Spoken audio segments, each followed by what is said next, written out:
កើតក្នុងត្រកូលអ្នកមានក៏ដោយកើតក្នុងត្រកូលអ្នកខ្សត់ក៏ដោយបើយើងខ្វះការព្យាយាមអ្នកនឹងសយុទ្ធចុះជាបន្តធ្វើការងារអីក៏មិនបានលទ្ធផលដែរ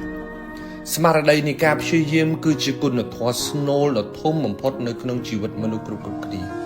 សូមរក្សាសេចក្តីព្យាយាមឲ្យคล้ายទៅជាវប្បធម៌នៅក្នុងជីវិតរបស់យើង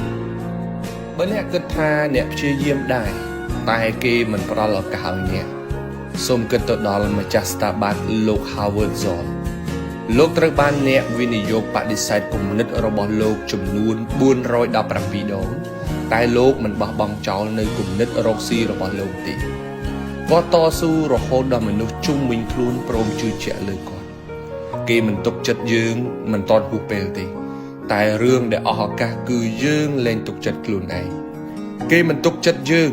តែនៅក្នុងកលៈទេសៈណាក៏ដោយគឺយើងត្រូវតែទុកចិត្តខ្លួនឯងបើអ្នកគិតថាខ្ញុំព្យាយាមច្រើនដងដែរតែមិនបានលទ្ធផល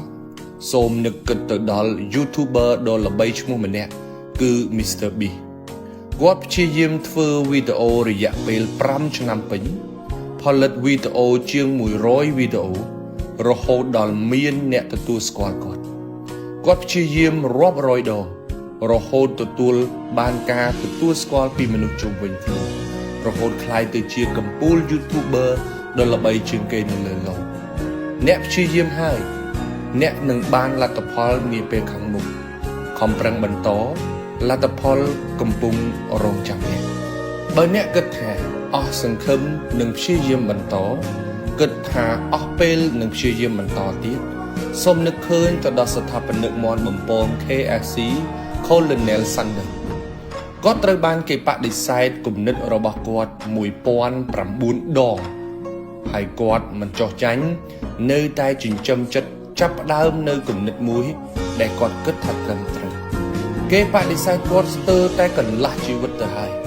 គាត់ចាប់ផ្ដើមនៅអាយុ40ឆ្នាំ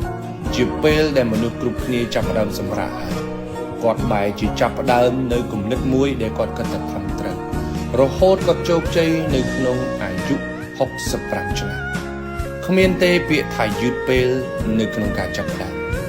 គ្មានទេពាក្យថាយឺតពេលនៅក្នុងការព្យាយាមបន្តទៀតទោះក្នុងកលៈទេសៈណាក៏ដោយសូមកុំបោះចោលនៅសេចក្តីព្យាយាមរបស់អ្នកត្រូវចាំថានៅខាងមុខបន្តិចទៀតនេះគឺជាលទ្ធផលដែលកំពុងតែរងចាំយើងទៅយកវាជូន